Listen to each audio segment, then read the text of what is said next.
80 शब्द प्रति minute. Dictation start होगा 5 सेकंड में।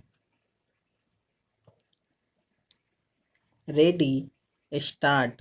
महोदय, निसंदेह ही आज भी हम भले ही कई मुश्किलों का सामना कर रहे हों, फिर भी हम 1951 के उन दिनों जैसी स्थिति में नहीं हैं। एक राष्ट्र के रूप में हमने काफ़ी भरपाई कर ली है और हम आगे बढ़ने के लिए तैयार हैं। श्री राव के नेतृत्व के बिना यह संभव नहीं था। अब यह अटकल लगाना व्यर्थ और मूर्खतापूर्ण भी है कि कोई और नेता होता तो क्या कुछ ज़्यादा और बेहतर किया जा सकता था या नहीं। तथ्य यह है कि वही नेता थे जिनके कारण हम एक ऐसी स्थिति तक पहुंच गए हैं जो देश और उसकी तरक्की के लिए निरापद है। हम जिस अवधि से गुजरे हैं वह बहुत मुश्किल और हलचलपूर्ण थी। सोवियत संघ के पतन और विघटन से हमारी जो कुछ भी अंतर्राष्ट्रीय स्थिति थी उसका आधार ही खत्म हो गया।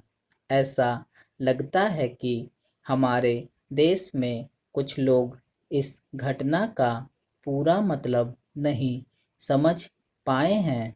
बेशक यह कम्युनिस्टों और आधुनिक समाजवाद के अन्य समर्थकों के लिए बेहद चिंता का विषय था।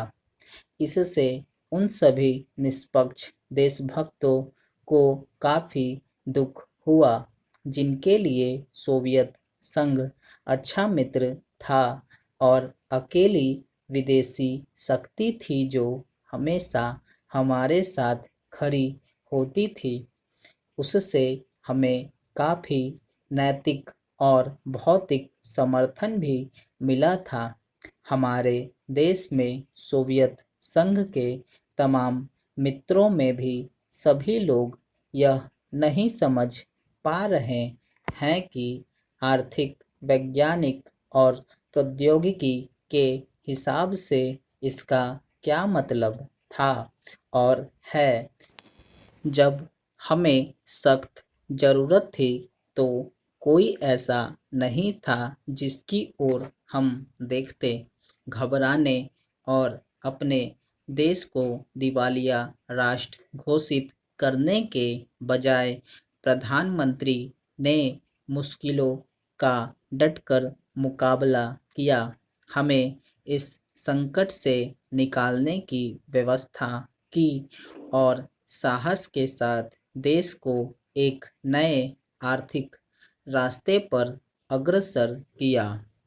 कांग्रेस ने अपने चुनाव घोषणा पत्र में इसकी मोटी रूपरेखा न बना ली होती तो बेशक यह संभव न हो पाता। इस घोषणा पत्र के मुख्य निर्माता स्वयं राजीव गांधी थे और इसे तैयार करने में श्री राव उनके मुख्य सहायक थे।